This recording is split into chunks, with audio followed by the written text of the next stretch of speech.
All right, so this is where I'm at so far. I've casted one layer of color on there, and I'm using the Brickform colors. And this is a dark charcoal gray, and this is oyster white. And the house has a gray deck with white paint, so I thought that was going to be a really good look. So, and I'm trying to leave a little bit of the concrete color shining through too.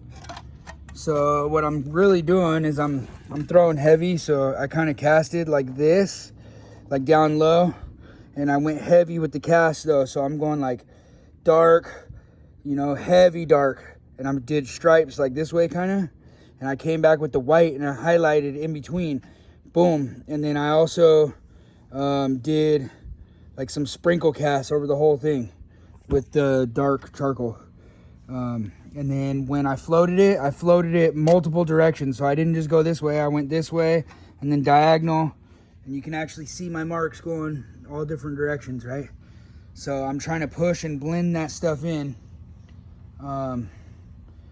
as evenly as possible. And then I'm gonna go back through and I'm gonna cast in the same zones, and it should darken, and then also leave a little bit of the mid-tones in between, you know, where I floated it out.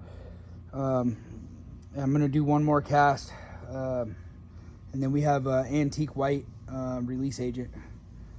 So that's where we're at. I know it's hard to tell right now because I got the sun peeking through this tree right here, and so it's casting shadows there.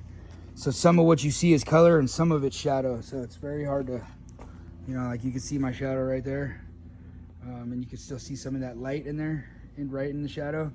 See, and then it moves a little bit. So some of that is the white, and some of it's, you know, some of that dark that you see though is the shadow. Anyways, that's where we're at, and then it's gonna look quite a bit different when it dries. At first it'll almost look too light, and then it's gonna come back out dark again as we let it cure. And then once we seal it, you know, that seal really brings out the boldness in the colors, you know. So that's where we're at. And again, you know, you want to be casting it low. From everything that I've studied, you cast it low, and you don't want to throw it at the concrete. You want to, like, you know, come almost level with the concrete this way, you know, and you want to make sure that you're going through and breaking up your color. You don't want chunks in there. You want it really fluffy as possible, you know. And then same thing with your release. When you throw it, you don't want to throw it down in clumps. You want an even distribution, right? Especially if you're using powder release, you know, you don't throw it in clumps. You don't want to leave a bunch of divots in your concrete, especially, you know, our concrete's a little bit wet, so it's going to be impressionable easy, you know. So that's where we're at. Hopefully that gives you some idea of how to cast. I'm pretty sure, and I'd have to go back through and look at the charts, but I think one of these covers 100 square feet, I believe. I could be wrong though, that could be 200 square feet. But what I usually do is before I order my colors, I just go on, because I don't do concrete enough, that's why I don't remember every little thing. And I'll go online and I'll look at their charts.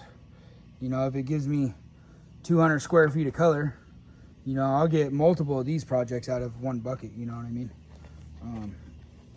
This stuff right here is actually just left over. I keep the colors that are left over from the big jobs, because you can't order little buckets. And then I'll use those for like highlights, you know. I'll try to get you some better techniques for coloring and laying concrete as I get better and better.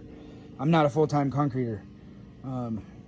And most of my concrete experience that I have is going to be in signage and statues, which is quite a bit different than trying to get something flat with drain off.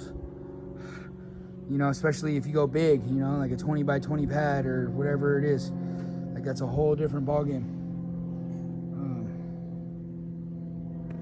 These little pads, these are easy. These are easy to practice on, so. Small, fun, and manageable. And it's gonna really make this set of stairs pop, you know? Anyways, thanks for watching.